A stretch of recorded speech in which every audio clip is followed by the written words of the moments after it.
Saudações! Hoje irei falar sobre a questão do sexo na visão satânica do satanismo de Anton LaVey. Em diversos países, homens de bem são condenados à prisão por serem adeptos da poligamia, enquanto suas esposas e crianças choram a injustiça de serem condenadas a uma vida de pobreza e tristeza por suas autoridades. No Extremo Oriente, mulheres são condenadas à morte por terem praticado sexo oral com seus consortes. Nos países muçulmanos do governo só admitem para certos cargos públicos funcionárias virgens e artistas pornôs são apedrejados em praça pública por ferirem a moral e os bons costumes de uma sociedade que os traiu primeiro. Na África, a prática do homossexualismo resulta em uma pena de 5 anos por ferir a moral da comunidade. E no mundo todo, crianças ainda são castigadas e reprimidas por simplesmente brincarem com seus próprios órgãos genitais. A sociedade muda, mas muda lentamente, e a erosão satânica aos poucos corrói o ranço paulino da humanidade. O contato entre diferentes culturas tem ajudado a mostrar que a moral tribal, seja ela brasileira, católica, chinesa ou maçari, é somente uma forma primitiva que o homem criou para lidar com o sexo por desconhecê-lo e temê-lo. Enquanto em certos lugares o sexo anal é crime capital, em outros ele é tomado como obrigatório para a passagem para a vida adulta.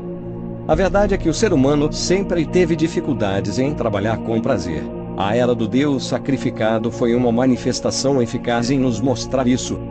Felizmente a era satânica mal saiu do berço e as mudanças já podem ser vistas pelo mundo.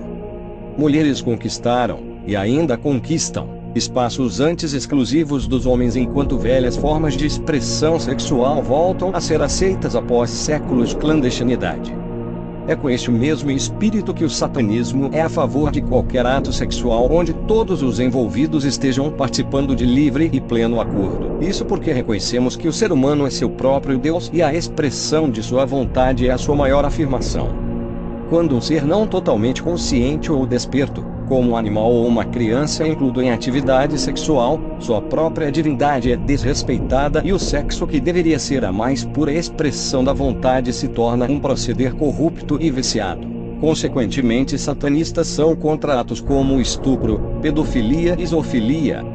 Pois, enquanto que no estupro o templo de carne é claramente violado e desrespeitado, a pedofilia e a zoofilia faz o mesmo de forma muito mais hipócrita, pois engana seres cuja consciência sexual não está totalmente desenvolvida, de modo que qualquer avanço seria um ataque ao reinado de sua própria mente e corpo. Fora esta pequena limitação, que na verdade é mais uma garantia para que a vontade alheia não seja desrespeitada, não há no satanismo qualquer outro postulado sobre o engajamento sexual. Após anos de luta, a homossexualidade começa a ganhar espaço livre de preconceito. Gays e lésbicas param de se esconder e defendem o direito de viver e de desfrutarem da maneira que quiserem os seus próprios corpos. A bissexualidade, ainda temida, segue logo atrás. Gays e lésbicas ainda não encontram em qualquer religião a aceitação que merecem, pelo simples fato de que estas são religiões fundadas em tempos já passados, no qual o sexo sempre foi de uma forma ou de outra um tabu. Ou estas religiões mudam ou elas desaparecerão, pois a humanidade já não é a mesma. A indústria de artigos, produtos e serviços relacionados ao sexo é uma das que mais move dinheiro na economia planetária. A pornografia foi e sempre será a maior impulsionadora das nossas tecnologias de informação. Se por um lado a Bíblia foi o primeiro livro impresso, por outro foi a literatura pornográfica e erótica que sustentou a popularidade deste invento até que resolvessem imprimir o primeiro jornal. Da mesma forma, os registros fotográficos populares mais antigos registrados não são de paisagens, mas de verdadeiros ensaios eróticos que registraram para sempre os corpos das mulheres. O vibrador foi o primeiro objeto elétrico de uso pessoal a ser introduzido em casa, precedendo até mesmo o secador de cabelos.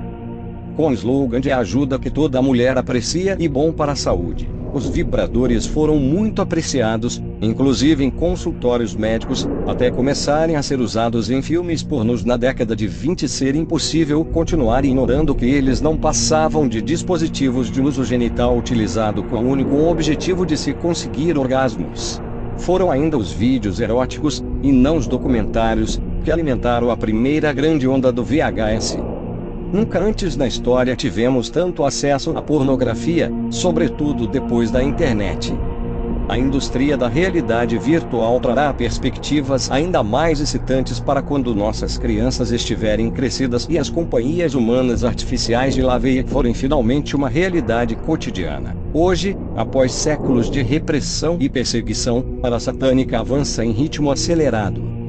Mesmo a ciência se curva perante as necessidades carnais dos seres humanos e nos fornece diversas substâncias que visam prolongar, aumentar e desenvolver o apetite sexual. Além disso, novas tecnologias do êxtase fizeram com que a procriação e o prazer não tivessem mais que andar obrigatoriamente de mãos dadas. A popularização das camisinhas e de outros meios de prevenção trouxeram às massas um maior controle sobre o seu poder reprodutor e uma maior segurança quanto às doenças sexualmente transmissíveis. Isto tudo está realizando verdadeiras revoluções na consciência das massas, com resultados ainda impossíveis de se medir. Em breve a mesma força que motiva o orgulho gay e que fez as garotas subirem a olhos vistos as barras de suas saias levará a sexualidade humana a níveis nunca antes sonhados. É inevitável que a prostituição torne-se uma profissão regulamentada em certos cantos mais liberais do planeta. Em pouco tempo o sadomasoquismo poderá ser discutido abertamente em família e o sexo grupal livremente comentado na sala de estar e nos colégios públicos e privados. Isso tudo já está gradualmente acontecendo e logo chegará o tempo em que todas estas nossas discussões sobre sexualidade serão tão desprovidas de sentido quanto já são hoje as assembleias teológicas da Idade Média. Mesmo assim, com todo esse progresso, ainda é muito cedo para estarmos satisfeitos. Como dito no começo deste ensaio, a repressão ainda é enorme em diversas partes do planeta. Quando o pensamento satânico estiver plenamente estabelecido, isso ocorrerá naturalmente e não por imposição ou pregação. Poderemos desfrutar abertamente de nossos corpos e de nossas mentes sem qualquer culpa ou repressão. O velho tempo terminou, mas nos deixou ainda um pesado cinto de castidade a ser retirado sob o risco de transformarmos o sexo em mais um ponto de fuga ao invés de uma genuína fonte de prazer. Toda a culpa moral, expectativa romântica e estereótipo estético devem ainda ser eliminados. Só assim, com a mente livre de preconceitos e neuroses, o sexo poderá se manifestar como a ocasião intensa e especial que em verdade é. Mas não se preocupem, meus irmãos e irmãs, a satânica ainda mal começou, e o tempo está do nosso lado. Bem pessoal, era isto, espero que tenham gostado, se inscrevam e compartilhem o canal e tenham um bom dia.